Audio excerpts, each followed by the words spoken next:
Vill du ha en bankamann? Nei, Og en lekkran politist?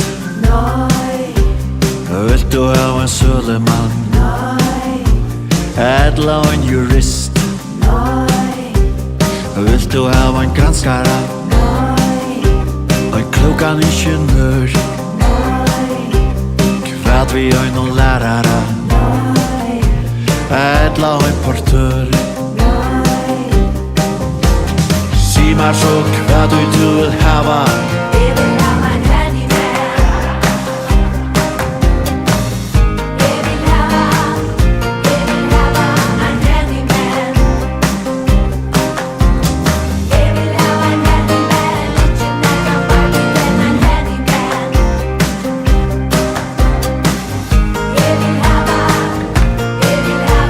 en handyman. Vill du ha en skipara? Nei, Charmerande pilot? nei, kanskje. Kvad vi ein gartnara? Nei, Ein fittan pedagog? nei, nei, nei, nei. Vill du ha en Handyman?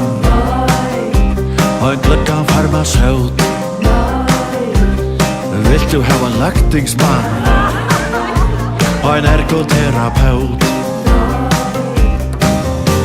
Si mar så kvad du vil hava? Jeg vil ha en handyman. Jeg vil ha en handyman. Jeg vil ha en handyman. Ikke nekka bare men en handyman. Jeg vil ha en handyman. Jeg vil ha en handyman. Ikke nekka bare men en handyman.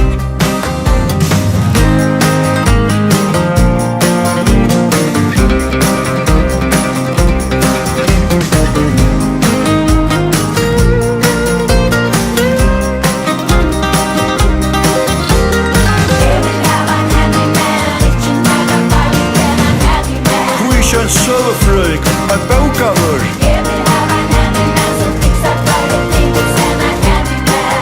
Kvad vi en skaldur, musikara? Jeg vil ha en handyman som under tida men en handyman. Kvad vi en próster, heimajól?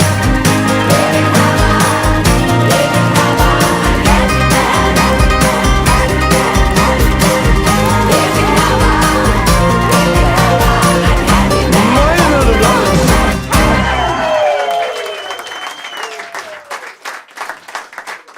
handyman.